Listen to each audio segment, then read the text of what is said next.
Hoje nós vamos dar continuidade à nossa série sobre o coração e estamos tentando retomar esse formato com mais interação. Hoje a gente teve música, foi um momento muito bacana e é um momento de palavra também, de dízimos e ofertas, que vai ser muito relevante nesse novo tempo.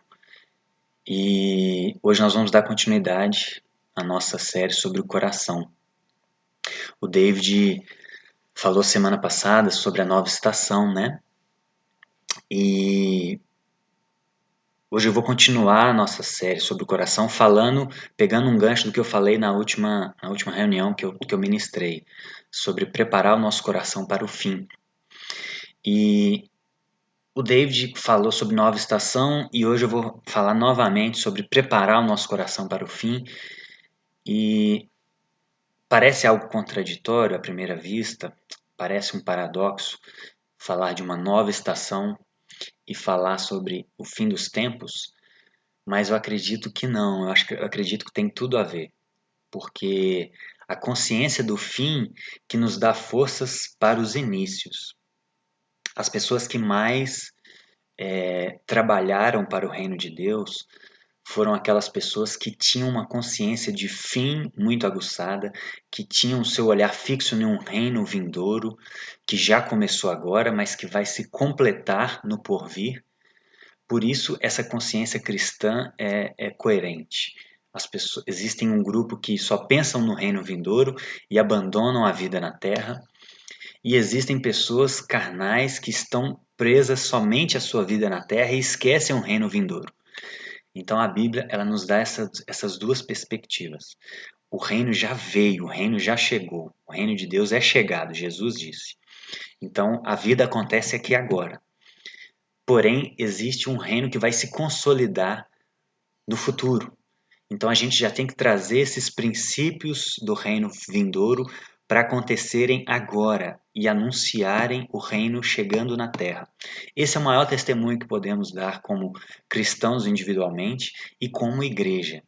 Trazer o reino de Deus para a terra, venha a nós o teu reino, essa é a tarefa da igreja, trazer os valores do reino de Deus para cá hoje, no agora.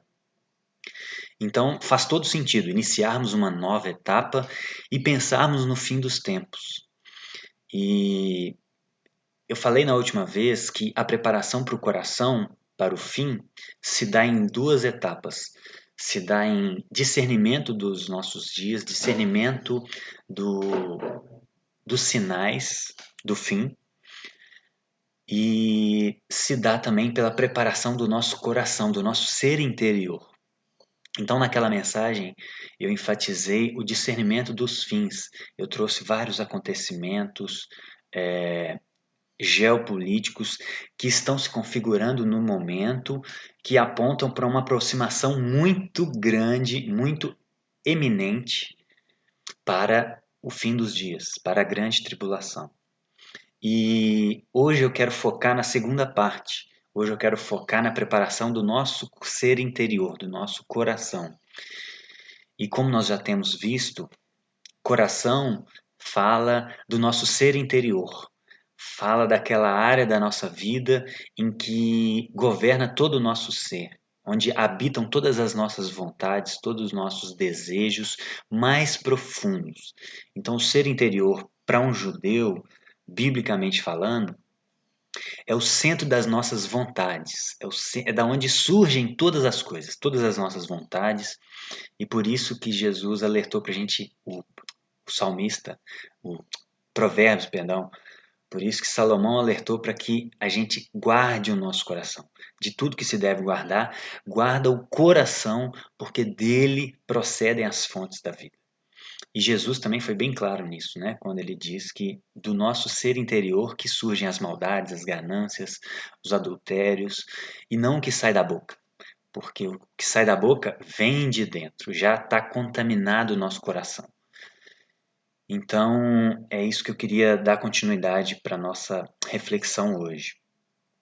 E o texto base que eu queria ler com vocês é Hebreus capítulo 12. Quem tiver com a sua Bíblia, abra a sua Bíblia comigo em Hebreus capítulo 12. a partir do verso 25. A partir do verso 14, o autor de Hebreus já começa a nos trazer alguns pontos importantes para os nossos dias, para essa preparação do nosso coração. Ele começa dizendo: esforcem-se para viver em paz com todos e para serem santos. Esforcem-se para serem santos. Então existe um esforço, existe uma responsabilidade nossa de nos aperfeiçoarmos e buscarmos a graça de Deus que derrama, que ele disponibiliza sobre nós para o nosso aperfeiçoamento. E por quê? Porque sem santidade ninguém verá o Senhor. Ninguém encontrará com Jesus sem santidade. Só encontrará Jesus no fim dos dias, no grande dia, aqueles que estiverem com as mãos limpas, que estiverem em santidade. E ele continua: cuidado que ninguém se exclua da graça de Deus. Então, novamente, ele foca nessa responsabilidade nossa, como David trouxe em João capítulo 15, semana passada, de permanecermos conectados nessa videira, de permanecermos fixos nela para que a gente receba os nutrientes da videira, que é Jesus. E nós somos os ramos. Então existe um esforço nosso. Então existe uma parcela de responsabilidade nossa de buscar, de bater na porta, de orar, de jejuar, de fazer algo que nós podemos fazer. E depois Deus faz aquilo que só Ele pode fazer, que é nos mudar, que é mudar o nosso coração, que é algo que a gente não consegue fazer, porque nosso coração é falho, é inclinado ao mal, inclinado ao pecado, e isso só Ele pode fazer. E a partir do verso 25, ele diz algo muito importante. Ele diz o seguinte: cuidado, não rejeitem aquele que fala. Se os que recusaram ouvir aquele que os advertia na terra não escaparam, quanto mais nós, se nos desviarmos daquele que nos adverte dos céus? Aquele cuja voz outrora abalou a terra, agora promete: ainda uma vez abalarei não apenas a terra, mas também os céus. As palavras ainda uma vez indicam a remoção do que pode ser abalado, isto é, as coisas criadas, de forma que permaneça o que não pode ser abalado. Portanto, já que estamos recebendo um reino inabalável, sejamos agradecidos e assim adoraremos a Deus de modo aceitável, com reverência e temor, pois o nosso Deus é fogo consumidor. Irmãos, quando o texto diz que no verso 25, aquele cuja voz outrora abalou a terra, o autor de Hebreus está remetendo ao Monte Sinai, quando Deus se revela ao povo no Monte Sinai, lá em Êxodo capítulo 19, verso 18, que diz que Deus tomou o templo, Deus tomou o monte, Deus desceu com a sua glória sobre o monte e o monte tremeu. Então o autor recupera esse contexto da tirada do povo do Egito, de Êxodo 19. E quando ele diz que ainda outra vez abalarei não apenas a terra, mas também o céu, ele arremete a Ageu capítulo 2, verso 6. E ele aplica esse versículo, esse contexto de Ageu, a uma segunda vinda de Cristo, ao retorno do Messias, ao retorno de Jesus. Então, isso fala para nós sobre abalarmos as nossas estruturas, abalar o nosso coração, abalar o nosso ser interior e para que haja um refinamento. Ele termina falando isso. Deus é um fogo consumidor. E fogo na Escritura, toda vez que os autores usam a palavra fogo, a ideia é de purificação. Por quê? Porque o fogo é quem purifica a prata e o ouro. Por isso Deus é o nosso fogo consumidor. Deus, ele é o purificador. Ele vem com seu fogo sobre nós, não para nos destruir, não para nos aniquilar, mas para nos provar, para nos afinar, refinar, como é feito com a prata, como é feito com o ouro, com as pedras preciosas. Quando elas vão passando pelo fogo, a sujeira vai subindo e vai permanecendo aquilo que é sólido, aquilo que é limpo, aquilo que é puro, aquilo que não tem mácula. Então essa é a ideia, essa é a ideia desse texto. É Deus nos abalarmos, é Deus nos abalar para que a sujeira seja removida e aquilo que é eterno permaneça, porque nós estamos recebendo um reino inabalável e nós precisamos ser pessoas inabaláveis, pessoas com uma fé inabalável, como nós cantamos. Então, por isso nós estamos clamando, dá-nos uma fé que não se abala. É por isso que nós cantamos, Senhor, caminhamos pelaquilo que o Senhor nos ouve, queremos ouvir sua voz. E não somos daqueles que retrocedem agora. Nós não somos daquele tipo de pessoas que, no momento dos abalos, como nós estamos passando agora, não somos daqueles que voltam atrás. Nós não somos, ou pelo menos não queremos ser, Senhor. Nós queremos ser pessoas de reino que se dispõem e se dispõe a passar por esses abalos e a remover aquilo que é abalável, aquilo que é passageiro, aquilo que é palha, que é feno, que vai se queimar, para que fique aquilo que é inabalável. E a gente consiga passar por esse momento de tribulação, por esse momento de dificuldades, em fé. Porque quando a Bíblia diz que o justo viverá pela fé, isso é muito interessante. A palavra ali é amuná. Fé ali é amuná. E amuná é um termo militar, que significa estar em posição inabalável. Estar em posição de sentido inabalável, independente das circunstâncias à nossa volta. Então isso é viver pela fé. Isso é ter fé. É viver numa posição de sentido, ouvindo o nosso general, inabalável, de forma inabalável, de uma forma que as circunstâncias não nos afetem. A nível profundo, claro. É claro que a gente pode sentir medo em algum momento, é claro que a gente pode estremecer em algum momento, mas a nossa base, o nosso alicerce está firmado na rocha e a gente consegue se reerguer. Diferente daquelas pessoas que não estão firmes, que não estão inabaláveis e edificaram a sua casa sobre a areia, e vêm os ventos e tudo se rui, tudo cai. Então, esse tipo de pessoas que queremos ser, esse tipo de pessoas que queremos desenvolver na nossa comunidade, pessoas de fé inabalável, pessoas que não se abalam, pessoas que estão dispostas a serem abaladas para remover aquilo que é abalável, mas que não se desanimam no caminho, que não retrocedem.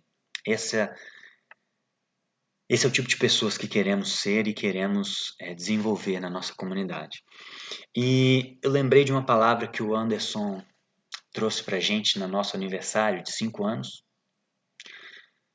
E ele nos fez uma pergunta em outubro do ano passado. Ele fez uma pergunta para a gente. Nós estamos dispostos a bancar o avivamento? E estávamos falando de avivamento, se eu não me engano, nesse período. Então, isso talvez foi no aniversário de 4 anos. Foi no de 4 ou no de 5 anos que o Anderson trouxe essa palavra para nós.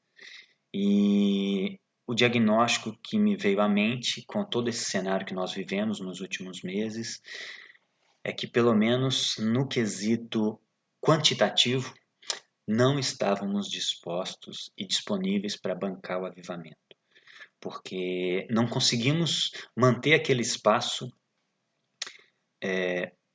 com o nosso número de pessoas, e se viessem mais pessoas, talvez não conseguiríamos ter coração para suportar o discipulado, o acompanhamento dessas pessoas, talvez não teríamos força. Então não conseguimos passar por esse teste, não estávamos dispostos a bancar o avivamento. Se vier mais pessoas agora, a gente vai ter um espaço mais reduzido, uma organização mais reduzida, uma forma diferente de trabalhar. Não vamos ter mais um local público com a porta aberta para a rua. Então, nesse sentido, o diagnóstico que chegamos à nossa comunidade é que, a essa pergunta do Anderson, não estávamos dispostos a bancar o avivamento. Porém, nem tudo está perdido. A gente pode se reconfigurar, a gente pode trabalhar de outras maneiras, a gente pode experimentar um avivamento não só no sentido quantitativo, mas principalmente no sentido qualitativo, de pessoas de reino de Deus, de pessoas que estão dispostas a, de fato, morrer e carregar sua cruz diariamente e seguir a Jesus. Eu acho que esse é o principal. O avivamento qualitativo é o principal. A quantidade ela é uma consequência, ela pode ocorrer ou não, mas o mais importante é aqui dentro, é a nossa qualidade. Mas esse processo de transformação do nosso ser interior, ele passa por uma fase, ele passa por um processo, existe um processo. E a primeira fase desse processo é a negação. O homem natural, ele tende a resistir a Deus, ele tende a negar não só a existência, mas negar os valores, negar a intervenção de Deus, negar a ação dele na nossa vida. E um segundo momento é um momento de convencimento intelectual. Depois que nós abandonamos essa fase de negação, se nós não rejeitamos a revelação de Deus e nós nos dispomos a ser transformados por Ele, a gente passa por um processo de convencimento. As verdades do reino de Deus, elas começam a nos convencer. A gente começa a acreditar em algumas coisas. A gente começa a acreditar que Deus existe. E isso não significa que somos convertidos ainda, porque, como a Bíblia diz, Tiago, se eu não me engano, ele diz que até os demônios creem. Então os demônios também creem em Deus. Então por isso que isso é uma fase mais superficial do discipulado e não aponta ainda para uma salvação genuína, porque os demônios creem e tremem, né, como a Bíblia diz.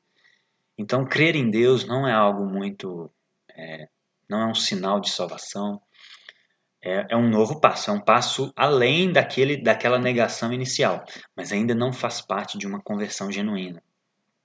E isso é o Pedro negando Jesus.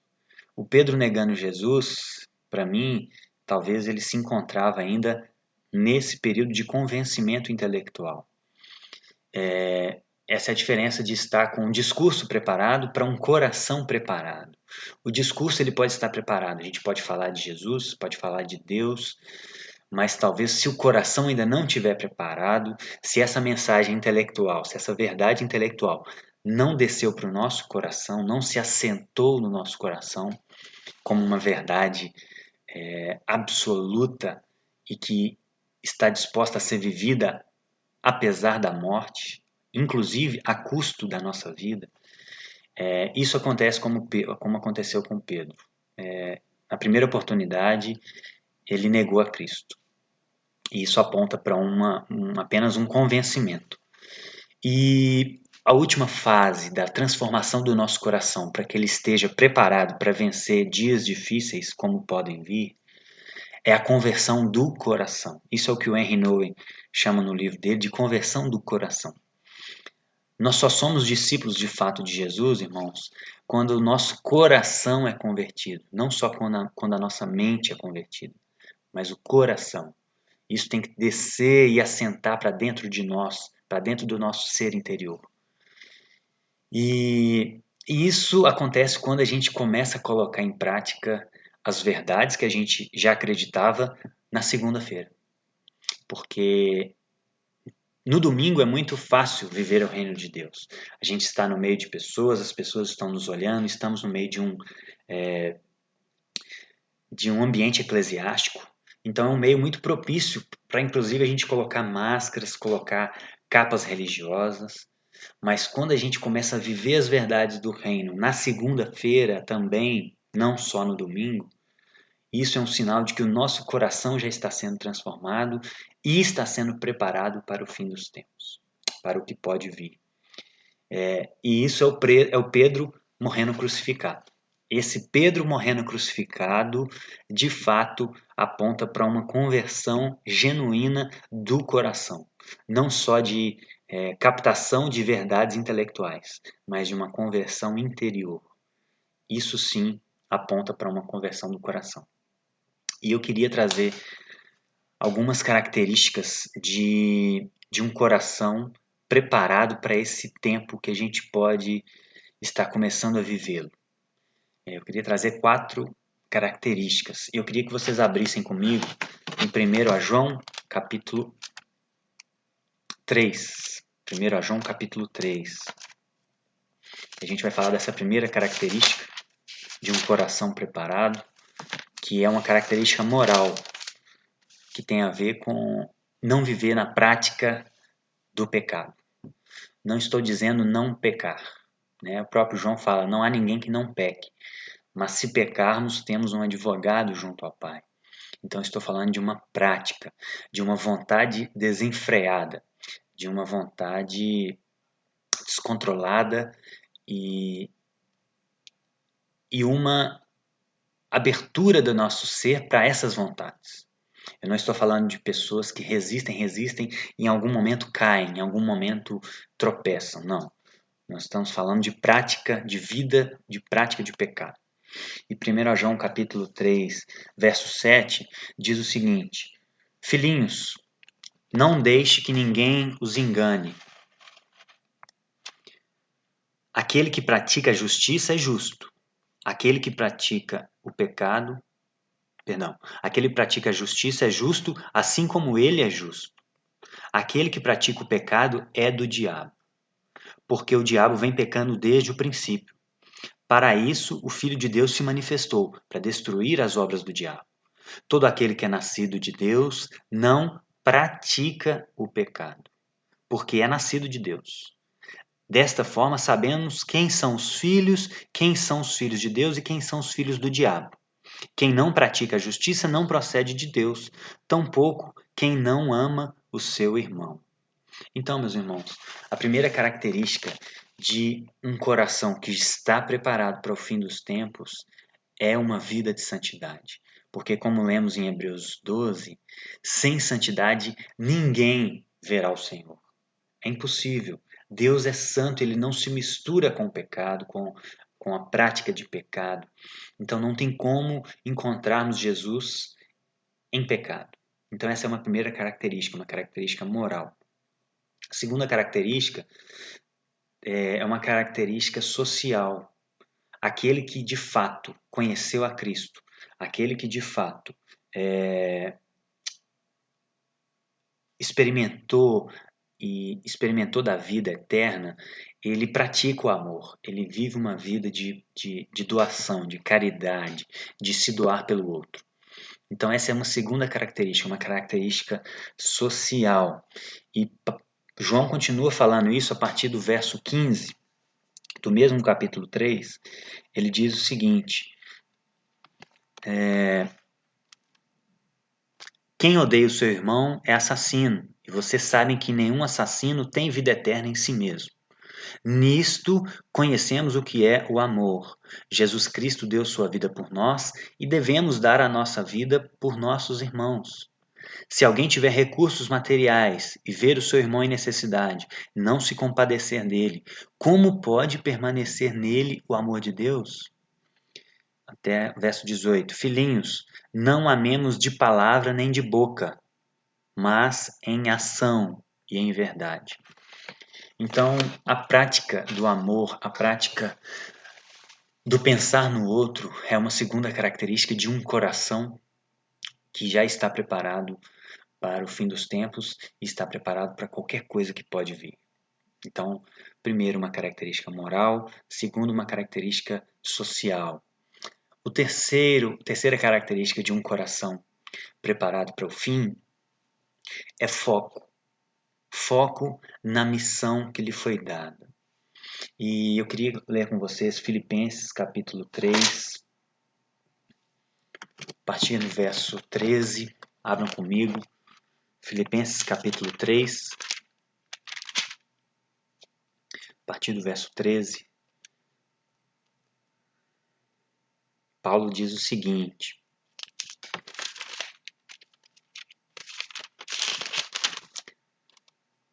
Irmãos, não penso que eu mesmo já o tenha alcançado, por Cristo Jesus.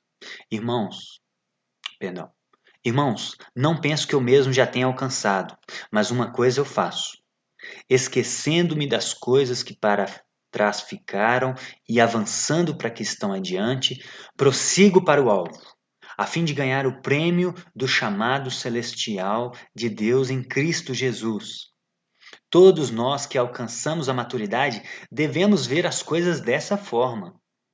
E se em algum aspecto vocês pensam de modo diferente, isso também Deus lhes esclarecerá. Então, irmãos, o que Paulo está dizendo? Nós que somos maduros, nós que já alcançamos uma maturidade, temos que viver dessa forma. Qual forma? Prosseguindo para o alvo, esquecendo-nos das coisas que para trás ficam e prosseguindo para aquilo que está diante de nós, daquilo que foi nos dado como vocação, daquilo que foi nos dado como missão aqui na Terra. Então, o foco naquilo que Deus nos falou é uma terceira característica de um coração preparado. Foco no reino de Deus. É uma pessoa que está concentrada naquilo que Deus fala. É uma pessoa que não se distrai com as distrações da vida. É uma pessoa que não se distrai com as dificuldades da vida. Ela consegue passar pelo vale da sombra da morte, olhando para a promessa de Cristo para a vida dela. Ela não se distrai. Ela é concentrada. E uma vez me perguntaram já por que eu não fiz, depois de fazer educação física, por que eu não fiz nutrição? Por que eu fui fazer filosofia, né? Porque não tem nada a ver uma coisa com a outra. Olhando pelo ponto de vista mercadológico, faria muito mais sentido eu fazer uma nutrição, eu fazer uma fisioterapia, porque tem mais a ver com a minha área. Eu posso recuperar uma pessoa se eu for um fisioterapeuta e depois começar a treinar ela. Ou se eu for um nutricionista, eu posso prescrever alimentação e fazer o treinamento físico. Mas eu costumo dizer para a pessoa o seguinte: olha, nutrição e fisioterapia é muito legal, mas o que tem mais a ver comigo, o que eu tenho ouvido do pai, é filosofia. Então, por mais que a lógica humana não pareça tão fechar, né? A conta não fecha, né? Como o David diz. Do ponto de vista humano, parece que a conta não fecha, mas do ponto de vista de Deus, a conta fecha, porque ele não vê como o homem vê. E eu estou me esforçando para focar naquilo que ele me fala. E mesmo que filosofia não seja um mercado tão atraente, mas isso é o que eu amo fazer, isso é o que eu tenho ouvido que ele quer me usar aqui na Terra, então eu tenho que concentrar nisso, eu não tenho que me preocupar com outras coisas periféricas. Ele já prometeu que cuidaria de mim se eu buscasse o reino de Deus, né? Busque em primeiro lugar o reino de Deus e todas essas coisas serão acrescentadas. Então eu estou tentando e me esforçando, como o autor de Hebreus me instrui, a buscar o reino de Deus em primeiro lugar, a buscar ser santo, e o resto ele vai cuidar. O que eu não posso fazer, ele vai fazer. Então, isso é uma terceira característica. Foco naquilo que Deus nos falou. Tenha o foco naquilo que Deus tem te falado nesses dias. E relembre daquilo que ele já te falou há muitos anos. Traga isso à memória na sua vida, para que você não se distraia, para que você não perca o foco da coroa que está preparada para nós no grande dia. Então não deixe que esse momento de tribulação, nesse momento de caos, não só financeiro, mas caos psicológico, onde alguns meios de transmissão de mídia têm feito um terror, uma mostra da realidade, um recorte da realidade de uma forma que parece, ao que tudo indica, para trazer mais pânico para a população. Não deixe que isso te abale, não deixe que isso te afete. Mantenha a sua saúde integral, mantenha a sua saúde espiritual em dia. Concentre no reino de Deus, concentre na sua leitura bíblica, concentre nas suas práticas espirituais, concentre na sua saúde mental. Peça a Deus para que renove a sua mente. E concentre também na sua saúde física, gente. Muita gente tem negligenciado a prática de exercício físico nessa fase. E isso é muito importante porque está tudo interligado, nós somos um ser integral. Dificuldades psicológicas podem afetar o seu corpo, o sedentarismo pode fazer com que você fique com o psicológico mais abalado e vice-versa. Então mantenha o foco no reino de Deus e você precisa estar integralmente são para se manter fixo com os olhos no reino de Deus. Você não pode ser um banco, como David usa esse exemplo. Você não pode ser um banco com das pernas mancas, uma das pernas em falta, porque você será uma pessoa manca e incompleta. Então, mantenha o foco no reino de Deus, cuidando das 3 áreas da sua vida, não só da vida financeira, não só da vida mental, mas da sua vida espiritual e física também. E por isso vai ser importante também a fidelidade de todos nessa nova fase nossa. Nós estamos entrando para uma casa e, como o David disse semana passada, nosso sonho é conseguir investir todo o recurso que entra na comunidade em pessoas. Então, a ideia é fazer com que a casa seja autossustentável, com que a gente produza negócios do reino para conseguir subsidiar o aluguel da casa. E todo o recurso que entrar na comunidade a gente investir investir em pessoas que têm o foco no reino de Deus. Imagina que grandioso não seria nós podermos, como comunidade, bancar a faculdade das nossas crianças. Imagina o Pedro, por exemplo, quer fazer teologia, sei lá. Imagina o Gabriel querendo fazer mecatrônica, robótica. E eles perceberem que isso é a vocação deles e a gente investindo como comunidade na formação deles. Isso o reino de Deus vai ganhar muito com isso. Então essa é a nossa nosso grande desafio para frente.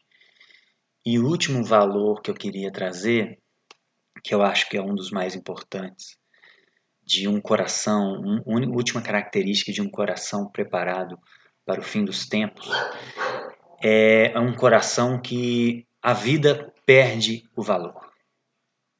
A vida toma outra proporção para esse coração. E eu queria ler João capítulo 12 com vocês. João capítulo 12, Jesus diz o seguinte. João 12, 24.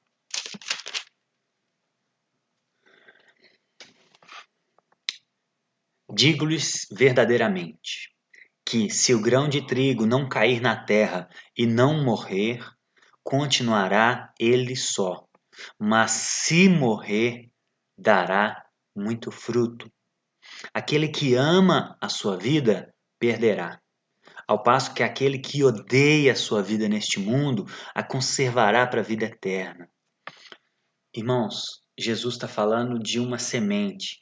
E a semente, para dar frutos, ela só pode gerar frutos se ela morrer. Se ela quiser preservar a sua vida de semente, ela não vai gerar fruto. Ela não vai se tornar uma árvore e se tornar muito maior. Ela precisa morrer. Ela precisa entrar na terra e morrer para que ela gere frutos e muito mais frutos, para abençoar muito mais pessoas. Porque uma semente pode alimentar um passarinho, mas uma árvore pode alimentar multidões. Então, e aquele que ama a sua vida vai perder. E aquele que perde a sua vida por amor a Jesus, odeia aqui, não é no sentido de você ser um sadomasoquista, de odiar o mundo, odiar a existência, não é isso. É você não amar as coisas acima de Deus, não amar esse mundo, não amar as coisas dessa terra acima de Deus. É você não fazer mais conta dessa vida do que na vida que está por vir. Então nós precisamos morrer, de fato. E o último texto está em Filipenses capítulo 1, que a gente leu o capítulo 3. Agora volte um pouquinho em Filipenses capítulo 1, verso 19. Irmãos, Paulo escreveu essa carta da prisão. Essa é uma carta chamada Carta da Prisão, juntamente com outras cartas. E Paulo chama, essa carta é considerada também como a carta da alegria. Por quê? Porque Paulo cita a palavra alegria várias vezes. E olha o que ele diz, escrevendo da prisão, passando dificuldades, privações, ele diz o seguinte, um pouquinho antes ele fala, de fato continuarei a alegrar-me, verso 19, pois se o que está me acontecendo resultará em minha libertação, graças às orações de vocês e o auxílio do Espírito Santo, do Espírito de Jesus Cristo, aguardo ansiosamente e espero que em nada serei envergonhado. Ao contrário, com toda a determinação de sempre, também agora Cristo será engrandecido em meu corpo, quer pela vida, quer pela morte. Porque para mim, viver é Cristo e morrer é lucro. Porque para mim, viver é Cristo e morrer é lucro. Caso continue vivendo no corpo, terei o fruto do meu trabalho. E já não sei o que escolher. Estou pressionado dos dois lados. Desejo partir e estar com Cristo, que é muito melhor. Contudo, é mais necessário, por causa de vocês, Filipenses, que eu permaneça no corpo. Convencido disso, convencido que eu vou permanecer no corpo, sei que vou permanecer e continuo com todos vocês para o seu progresso e alegria na fé, a fim de que pela minha presença, outra vez a exultação de vocês em Cristo Jesus transborde por minha causa. Irmãos, isso são palavras muito profundas. Eu acho que são palavras, uma das palavras mais profundas que alguém pode ter proferido na existência humana. Viver é Cristo e morrer é lucro. Irmãos, só pessoas que tiveram contato com uma realidade extraterrena, com uma realidade que está além de tudo isso que nós podemos ver e pegar e tocar, pode dizer algo desse sentido. Porque naturalmente nós queremos preservar nossa vida. Naturalmente nós queremos preservar nossa existência. Porque se Deus não existe e se essa vida é tudo que temos, nada mais natural do que queremos preservar ao máximo a nossa vida. Por isso que as pessoas, a ciência avança cada vez mais para desenvolver meios de retardar a morte. Por quê? Porque a morte é algo que nós naturalmente queremos evitar. E a palavra aqui, Paulo, quando ele diz que vai partir, isso é uma figura de linguagem para morrer, porque ele está esperando a sua condenação na cadeia. Então ele sabe que ele pode ser condenado à morte. E ele escreve nesse momento que a vida dele está em risco, ele diz que viver é Cristo e morrer é lucro. Por quê? Porque se ele morrer, o que ele fala que é muito melhor, ele vai encontrar com Cristo. Então, da perspectiva cristã, da ótica cristã, morrer não é o fim. Morrer, inclusive, é lucro. Por quê? Porque nós vamos desfrutar daquilo que nos foi prometido durante toda a nossa vida, desfrutar da vida eterna com Deus. E a palavra partir é uma palavra que ele usa de um contexto agrícola, que é o ato de tirar a canga do boi. Então, partir, morrer, essa palavra que Paulo está usando aqui, traz uma ideia de tirar a nossa carga. O boi, quando você retira a canga dele, ele está trabalhando há horas com aquela canga nas costas. Quando você tira aquela canga, isso traz um alívio.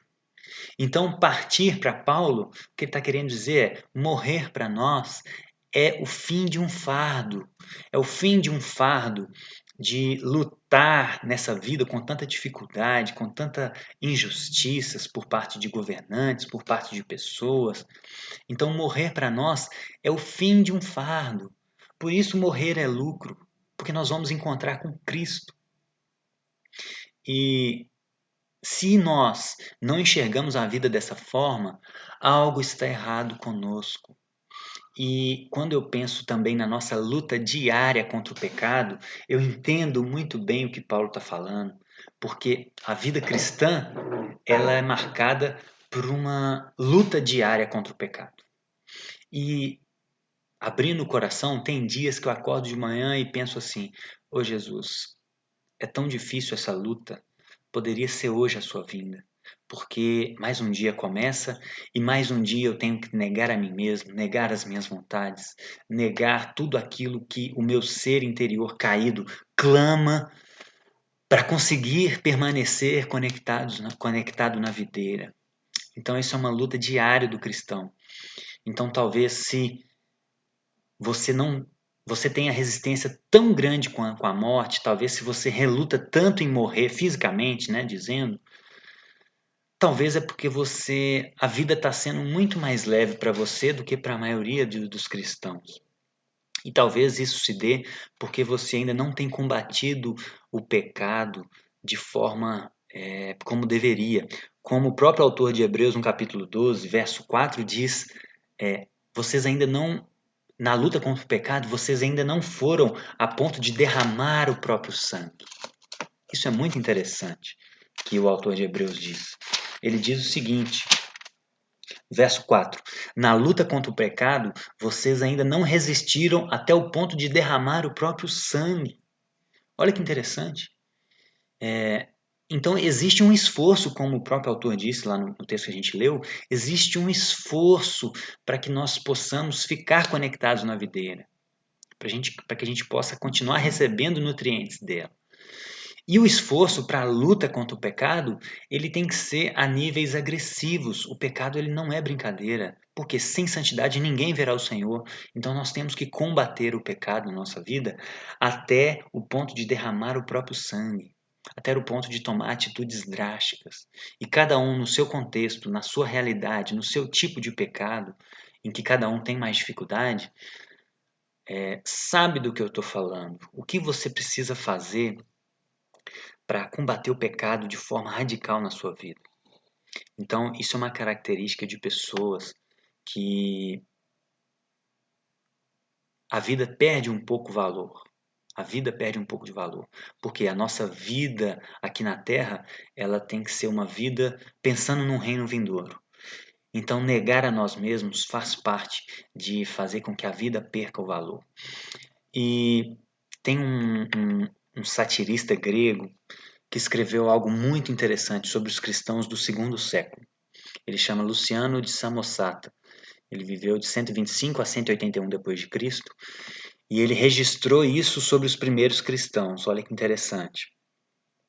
Os cristãos, como sabem, adoram um homem até hoje. Então ele é um satirista, ele ironiza a fé cristã. Esse é o contexto da fala dele. Como vocês sabem, muitos cristãos adoram um homem até hoje. O personagem distinto que introduziu seus rituais insólitos e foi crucificado por isso. Essas criaturas mal orientadas começam com a convicção geral de que são imortais, o que explica o desdém pela morte e a devoção voluntária que são tão comuns entre eles. E ainda foi incutido neles pelo seu legislador, que é Jesus, seu legislador original, que são todos irmãos, desde o momento em que se convertem. E negam os deuses da Grécia, e adoram o sábio crucificado, e vivem segundo as suas leis. Tudo isso adotam como fé, e como resultado dessa fé, desprezam todos os bens mundanos, considerando-os simplesmente como propriedade comum. Irmãos, isso é um relato histórico de um autor no início da igreja, dos primeiros cristãos, de como eles percebiam a vida. Então, um ponto interessante que eu queria chamar a atenção é que ele diz que o fato desses cristãos acreditarem que são imortais explica o desdém deles pela morte. Por quê? Porque nesse momento os imperadores romanos perseguiam os cristãos. E os cristãos se negavam a adorar os deuses da Grécia. E por isso os cristãos, com muita serenidade, respondiam aos legisladores: olha, eu não vou adorar Nero, eu não vou adorar Trajano, eu não vou adorar os governadores que eram tidos como deuses. E aí eles oprimiam eles e falavam: olha, se vocês não negarem, vocês vão morrer. E vão morrer morte de mártires, vocês vão ser, como chegaram a fazer, queimados em praças públicas e colocados os seus corpos para iluminar as praças. E aí eles desdenhavam da morte. Eles falavam o seguinte: olha, vocês não podem nos matar, porque para quem ganhou a vida, ninguém pode matar quem ganhou a vida. Ninguém pode matar. Vocês podem destruir esse corpo, mas me matar, vocês não têm essa capacidade, porque só quem pode me matar é Deus, porque Ele criou a vida, Ele pode me aniquilar. Ele pode me enviar para um distanciamento dele, que é a morte eterna. Mas vocês não podem fazer isso. Vocês, governadores, o máximo que podem fazer é me torturar e matar esse corpo físico. Mas vocês não podem me matar. Então eles desdenhavam da morte. Mas isso tem a ver com o que estava dentro do coração deles. Eles só conseguiam permanecer firmes e inabaláveis diante dessas provações, porque o coração deles já estava firmes e solidificados na fé cristã, no que Jesus tinha acabado de falar. E muitos dessa época tinham acesso a João ou a Policarpo, que foi um discípulo de João. Então eles tinham acesso a testemunhas oculares ou a pessoas que conheceram os apóstolos. Então era algo muito mais vivo, muito mais rico, muito mais próximo, né, fisicamente falando. E é por isso que eles conseguiram viver isso. Eles conseguiram viver como pessoas que perderam o valor da vida. E perder o valor da vida, como eu falei no texto de João, não é você entrar numa depressão e não querer viver e querer morrer logo. Não é isso. É você enxergar a vida de uma outra perspectiva. É você acordar na segunda-feira e estar disposto a manter o foco no reino de Deus e perceber que a sua vida ela está aqui para ser perdida e não para ser ganha, porque a vida já foi ganha. Jesus já nos ofereceu a vida. Agora o que a gente tem que fazer é viver, trazer os valores do reino de Deus para cá, para que isso sirva de testemunho para outras pessoas e o máximo possível de pessoas recebam a Cristo, para que a gente tenha uma casa cheia quando Jesus voltar. E se a vida perde o valor, não há medo desmedido da morte. E não há medo da incerteza do amanhã. Se nós vivemos com a vida no valor que ela deve ter, a gente não tem um medo exagerado da morte. A gente não tem um medo de incertezas. A economia pode quebrar, pode estourar uma terceira guerra mundial, que nós vamos permanecer fixos com os olhos na cruz. Por quê? Porque a gente caminha na palavra dele, como a gente cantou. Nós somos pessoas de uma fé inabalável. Nós somos pessoas de fé inabalável que caminham olhando para a cruz, não para o que está acontecendo. Então tudo pode piorar. E essa é uma possibilidade, irmãos. Pelo que está acontecendo, Rússia e China estão dando sinais de desavença cada vez maiores, que pode estourar uma terceira guerra mundial, que pode ser o início da tribulação descrita na Bíblia. Então as coisas podem piorar, é uma possibilidade. Pode não ser agora, as coisas podem dar uma melhorada agora, talvez a tribulação vá acontecer daqui 10 anos, 50 anos, não sabemos. O dia e a hora ninguém sabe. Porém, isso pode acontecer agora. E a grande questão é, como está o nosso coração? Como está a preparação do nosso coração para essa hora, que é a provação mais pesada que a gente vai passar. Então, se a vida perde o valor, não há medo desmedido da morte. E se não há medo desmedido da morte, a gente vai conseguir viver Cristo. A gente vai conseguir viver como Paulo. Viver é Cristo. Então todos os nossos dias vão ser vividos para Ele. Por quê? Porque a gente não tem vida para ganhar, a vida já foi ganha. A gente não tem patrimônio para acumular, porque Ele já cuida de nós. Nós não precisamos acumular patrimônio para ter uma aposentadoria gorda, não precisamos. A gente tem que ser responsáveis, pensando, como a Bíblia diz, com prudência, no máximo a médio prazo, mas a gente não precisa, como muitas pessoas, de se preocupar com a nossa velhice, se nós vamos ter muitos bens, como aquele rico insensato da parábola de Lucas 12, para viver, comer, beber e descansar na nossa velhice. Não, isso não faz sentido. Deus, ele cuida do nosso dia a dia, ele cuida do pão do pão de cada dia. E nós temos que ter prudência, mas não precisamos levar isso a um nível de exagero. E por quê? Porque nós não tememos o amanhã. O amanhã pertence a Deus e nós confiamos em Deus. O amanhã ele vai cuidar.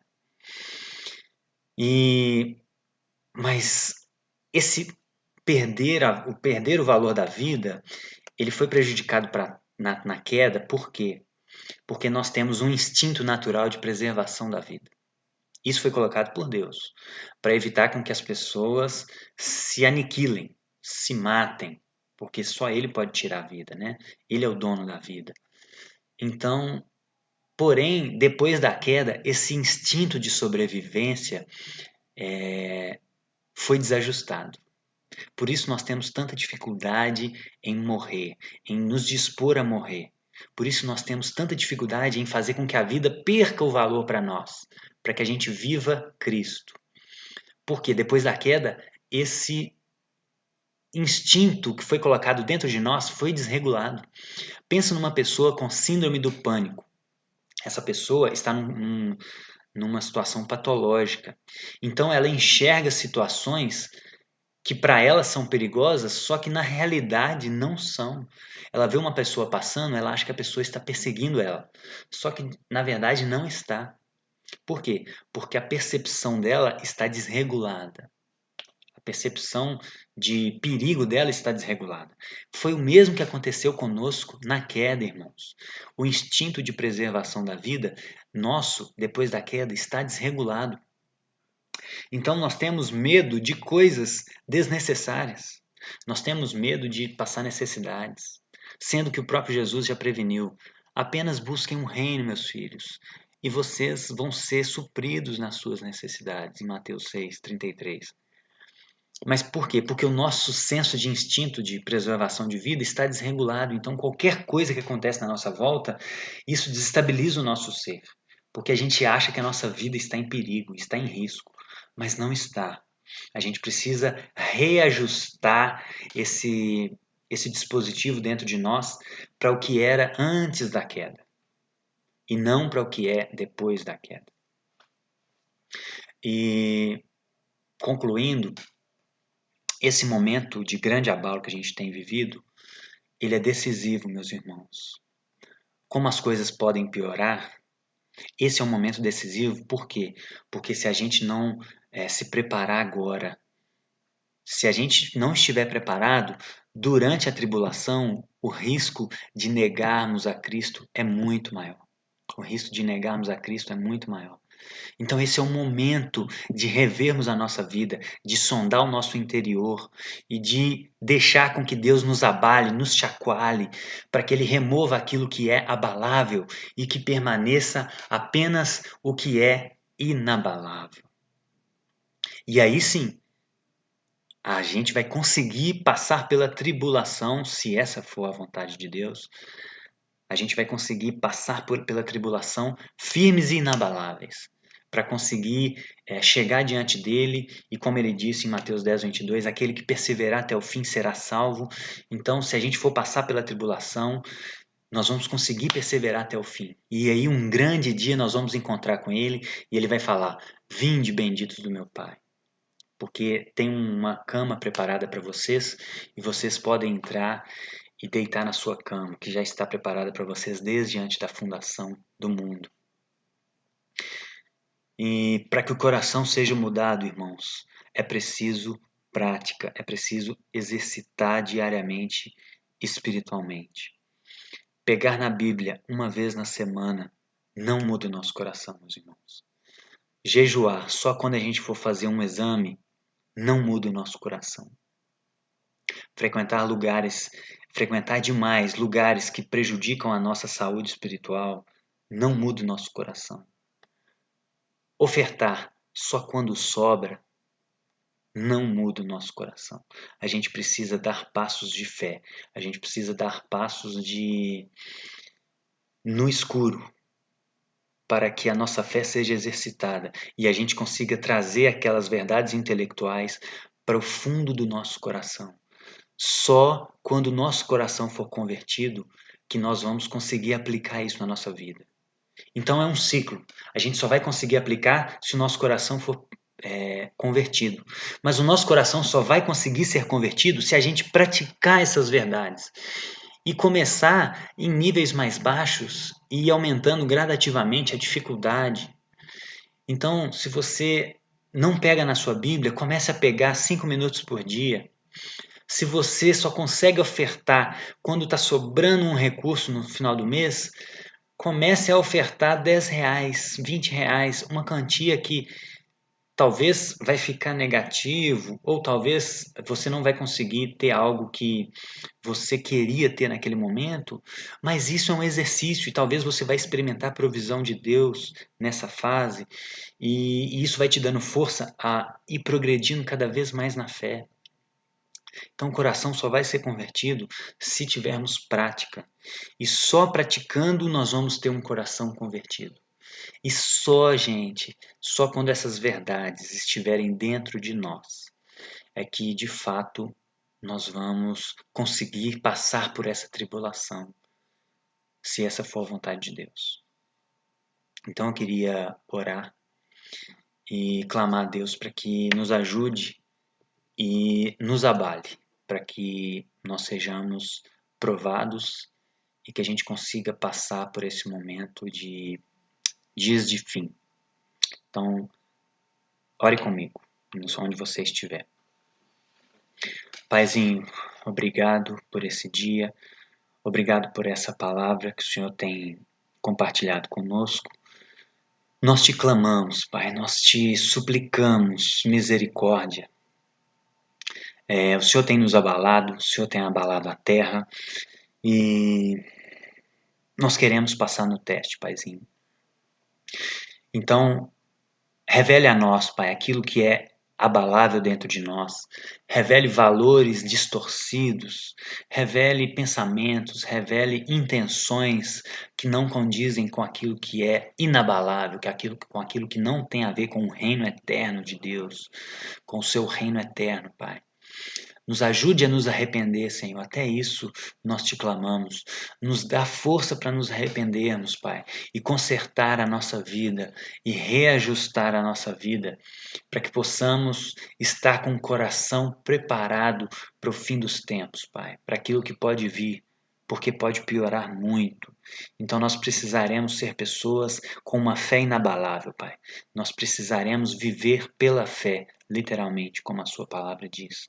Então, abençoa a minha família, abençoa os meus irmãos, abençoa todas as famílias da nossa comunidade e estenda isso a todos os cristãos espalhados na terra, Paizinho. Por favor, fortaleça a sua igreja, fortaleça cada um de nós individualmente, para que possamos ter consciência e senso de fim e que possamos conseguir viver aquilo que Paulo nos ensinou, viver Cristo.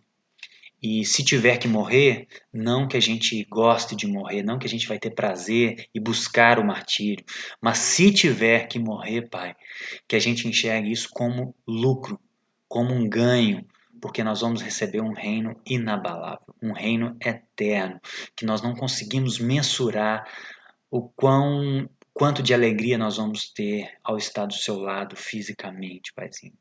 Então ajude, prepare a nossa comunidade, ajuste o nosso corpo, Pai, para que ele ande em harmonia, ajuste pessoas, conserte pessoas, ajuste pensamentos, ajuste propósitos, ajuste posições estratégicas na sociedade, ajuste as coisas dentro de nós, Senhor. O Senhor é nosso Deus, o Senhor é a nossa cabeça. Isso é o que nós te pedimos para este novo tempo que que já estamos desfrutando. Em nome de Jesus, Pai. Amém. Amém, meus queridos. Amém? Amém. Amém. Amém. Com você, Santo. Amém. Amém. Amém. Amém. Evani. Amém. Amém. Amém? Amém. Vamos orar e encerrar esse amanhã. Obrigado aos que cooperaram, aos que estiveram presentes, aos que estavam sumidos aí, que reapareceram, estejam ligados com a gente, que vai ser muito bom. Pai, obrigado por essa manhã, obrigado por cada pessoa que nos acompanhou, que o Senhor cumpra, como o Bruno falou, esse aprofundar da tua missão, do teu reino, daquilo que o Senhor quer fazer no nosso coração. E que a esperança última da nossa vida seja uma corrente como a âncora firmada no seu trono, como o autor de Hebreus descreve. Que tudo que nos move em esperança esteja ligado ao seu coração, ao trono do seu coração. E que essa esperança seja algo sólido, profundo, não negociável. É isso que nós te pedimos. Pedimos também que o Senhor nos abençoe nesse domingo, que seja um domingo leve, feliz, alegre, que a gente possa experimentar da tua bondade em gratidão. Eu abençoo os meus irmãos, que talvez hoje não acordou muito bem, que eles meditem um pouco na gratidão de estar vivo, na gratidão de ter o que comer, na gratidão de ter a sua família próxima, os seus entes queridos e pessoas que amam, que os amam próximos. E isso já, de fato, é muita coisa para nós. Obrigado, Deus, pela música, pelas orações, pela palavra. Abençoe o Bruno também no acolhimento dessas verdades no dia a dia. E nos abençoe, que a gente consiga corresponder ao desafio dessa palavra. Em nome de Jesus. Amém, queridos? Amém. Gente, deu tchau a todo mundo aí pra filmagem, ó. Ah. Yes, tchau.